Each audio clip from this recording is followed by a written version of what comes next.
Мені 21 жасымда ауылдың баласы алып қашты. Үйдегілер барған жеріңде қал деген соң қалдым. Өзім қаланың қызы болған соң ауылға үйрену оңай болмады. Уақыт емші дейді ғой, бәріне де үйрендік. Таңғы 5-те тұрып сиыр сау, қазан ошақ бәрі менің мойнымда болды. Сол шаңырақтың жалғыз келіні болдым. Себебі жолдасым жалғыз ұл еді. 1 жылдан кейін қызыма жүкті болдым. Қызымды кесармен босанған едім. Ота кезінде жатырыма қатты зақым келіп алып тастапты. Қызым айнымаған өзім. Сол кездері қатты қиналдым. Енді сәби туа алмайтыныма жолдасым, енем барынша мені жұбатты. Қызым 2 жасқа толған соң қалаға көшіп келдік. Бір күні енем бөлмесіне шақырып алып, қызым, сені түсінемін, саған оңай емес. Бірақ ұлыма тоқала беруім керек. Сен қыз тудың, әрі енді бала көтере алмайсың. Ұлымның артында ұрпағы қалу керек деді.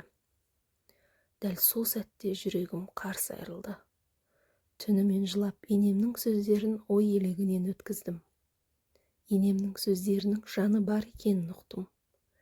Енеме оның сөздерін құптайтынымды айттым. Жолдасыма енем өз ойын айтып еді, жолдасым басында қарсы болды. Бірақ ақыры енем көндірді. 1 айдан кейін жолдасым тоқалын алды.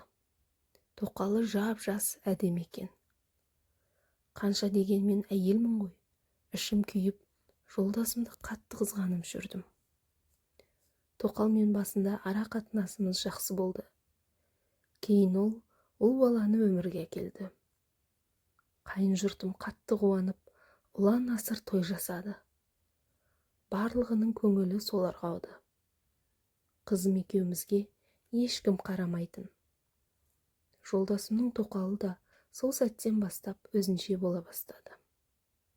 Мен жұмысқа кеткенде қызымды ұрып, ұрсады екен. Енем де бұны білмейді екен. Ол қайын әпкемнің балаларын бағуға кететін еді.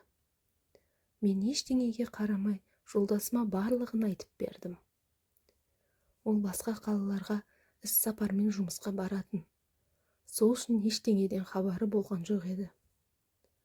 Жолдасымның тоқалы барлық ісі үшін жазасын алды. Сонда да қоймады. Жолдасым екеуміздің арамызға от салғысы келетін. Себебі жолдасым мені оған қарағанда қатты жақсы көріп сыйлайтын. Ал ол болса осыны көре алмайтын еді. Бірақ онысынан түк шықпайтын. Бірақ уақыт өте келе ол әйел шектен шыға бастады. Мен жолдасыма қызымды алып бөлек шығатынымды айттым. Себебі күнде ана әйелмен ұрыс болатын. Мен жолдасыма осының бәрі қызыма кері әсер етіп жатқанын, әрі қатты шаршағанымды айтып, бөлек шықтым. Сол кезден бастап барлығы дұрыстала бастады.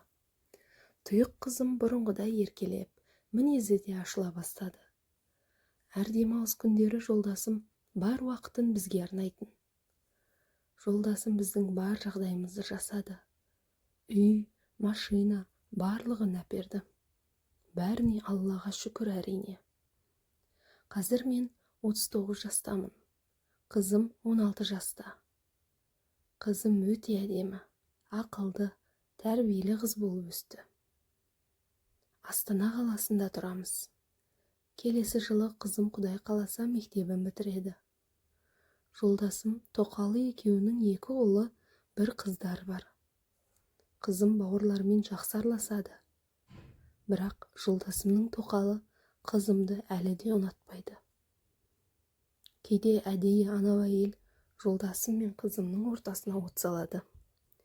Менің өз қызымды өз әкесіне жаман атты қылып көрсеткісі келеді. Қызым әкесімен ұрсып қалған күндері жылап келеді. Анау әйелге қатты жыным келеді. Жасаған жақсылықты түк түсінбейді. Жолдасым негізі менімен тұрам деген. Бірақ менің балам әкесінен бөлек тұрса, сол әйелдің балалары әкесімен тұрсын дедім. Жолдасымды сол тоқалмен тұруға мен көндірген едім. Ал ол болса ешбір жақсылықты түсінбейді. Ол әйелде біреудің обалына қалып бақытты бола қоймас. Жолдасыма ол әйелге сенбе десем де болар емес. Ол өзгерген дейді. Өзгерген ештеңесін көрген жоқпын. Байғұс қызым сол әйелдің кесірінен негізсіз әкесінен ұрыс естиді. Аралары күннен күнге алыстап барады. Бұрынғы әкесі мен қызы сияқты емес. Оқу жылы басталды. Қызым әкесімен ұрсып қалғанына қатты күйзеліп жүр. Әрі мектеп бітіреді. Осының бәрі сабағына кері әсер ете ме деп қорқам. Әкесі екеуін қалай татуластырсам екен? Өмір-ай, мен тек сіздермен ішіме сыймай жүрген сырларыммен бөліскім келді. Қызымның жабырқаулы жүзін көріп жүрегім ауырып жүр. Енді не істесем екен? Тоқал алуға жолдасымды көндірген мен едім. Енемнің айтқанын істеймін деп өзімнің басым бәлеге қалды. Әрі қызымның өмірінде құрттым.